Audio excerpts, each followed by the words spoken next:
I want to dive in a little bit on one of my favorite topics to talk about, which is player empowerment and players taking a stand and doing what they need to do to take care of not only themselves, but their teammates.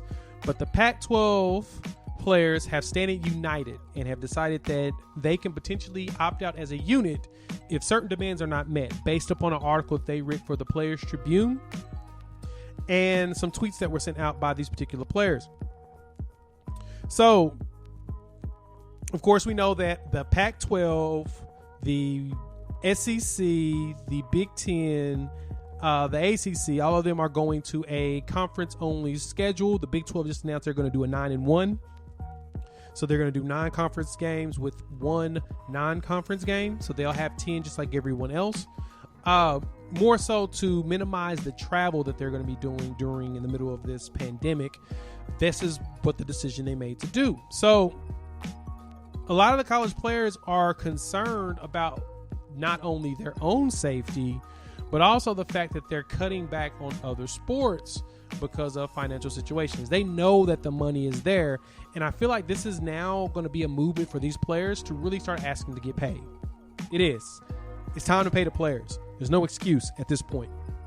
I've written an article. I've talked about it numerous times on this show. I got another article I'm going to drop really detailing how this can possibly work later this week. But I am big on paying the players. Just get it done. NCAA, you have every means and ways to get it done. Just do it. Nike. But the reason why they don't want to do it, they don't want to give up the money that they're making or whatnot. And these players laid out what they want.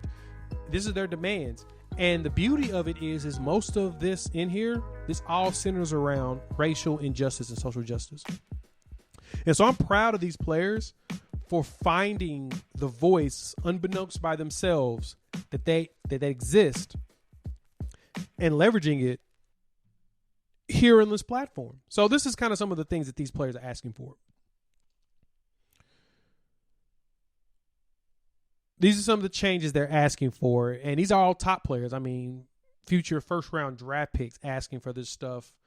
And I'm going to point out the one thing that jumped out the most to me is, okay, so they talked about because immoral rules will punish us for receiving basic necessities or compensation for use of our own name, image, and likeness, while many of us and our families are suffering economically from the COVID-19 fallout.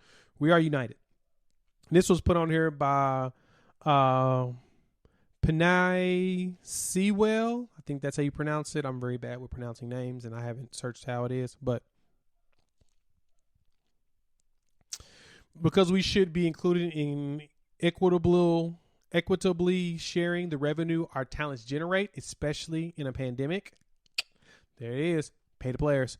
Because unjust rules prevent the 98% of college football and basketball players who won't go pro from capitalizing economically from what would otherwise be the most valuable years of our lives, including many black players from low-income homes.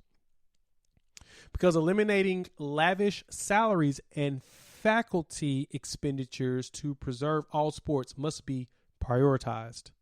Because the NCAA has failed us, and we are prepared to ensure that our conference treats us fairly, whether or not it continues its NCAA membership, which that one's key. That jumped out too. In forming alliance with college athletes from other conferences to unite with us for change.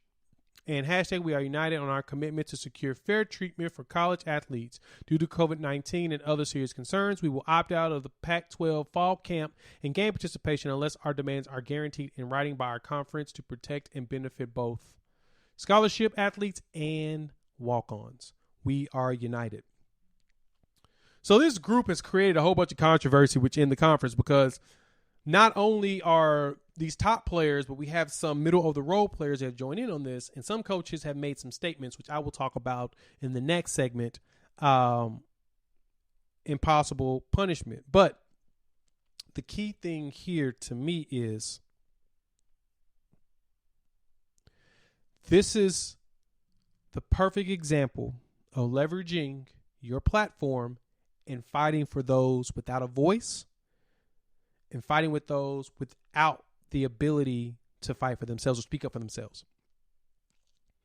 That's basically what they just did for every other sport that doesn't generate any type of money. And this is what jumped out to me. Because eliminating lavish salaries and faculty expenditures to preserve all sports must be prioritized. Now, that is the shortened version that comes from the tweet, but this is what comes from the actual writing that they've stated that they want in their demands. Protect all sports. This is number 2. Preserve all existing sports by eliminating excessive expenditures. Larry Scott, administrators and coaches to voluntarily and drastically reduce excessive pay, end performance academic bonuses, end lavish facility expenditures, and use some endowment funds to preserve all sports. That right there is what you want from your athletes. They're not fighting for themselves. They're fighting for every sport that does zero generation of revenue. They're fighting for rowing. They're fighting for lacrosse. They're fighting for all these other sports that does not bring in revenue. And I commend them. Swimming, all of that. I commend them for it. That's what you want from these players. They're speaking up for those that can't speak. These are college football players, which brings in all the bread for the NCAA. They are the top revenue generating sport, followed by college basketball, in between men's and women's, mainly the NCAA tournament, the March Madness tournaments where all their money comes in. These guys fighting for everybody else to get their scholarships guaranteed and still be able to participate in their sport. I love it. I love seeing it, and that's what we need from our young people. And so I commend these guys. This is going to be a long fight. There's a lot of moving pieces to this, and I'm going to write my article on it, and I'll probably talk more about it later this week as I do a lot more research on it. But I wanted to make mention here on the show because it's something to go read. Go look in the Players Tribune at these players' demands. It's a long list. Actually, it's not that long, but it's a well thought out list. You can tell that they took time and they really thought about this. They didn't just come out here spewing BS. They came with receipts. I mean, the fact that they pointed out the excessive pay from coaches and the performance and academic bonuses and lavish facility and expenditures. That's the one thing a lot of people don't understand when it comes to paying the players. That's what teams do. That's what schools do. Instead of paying other people, they take the money and they give it to the faculty and staff they want to give it to. And then they burn the last of it on building upgrades, new weight rooms, locker room renovations, all the stuff so they can say that, hey, guys, we don't have the money. When in all actuality, you got it right there in front of you. You just made the choice not to give it to the players. You made the choice to put it into an expense that honestly the players don't even care about. Their entire goal with expanding and upgrading these facilities is to keep the players in the facilities as long as possible. They want the players to be there 12 to 14 hours a day. That is the entire goal. Problem is, these are supposed to be student athletes, meaning they need to be going and focusing on school. Yes, tutors are going to be coming to them because what college student wouldn't mind tutoring a potential pro athlete or getting to know them and making friends? Everybody wants to. You won't meet a college student that has the capabilities of tutoring that wouldn't want to volunteer to go do that. They have those capabilities.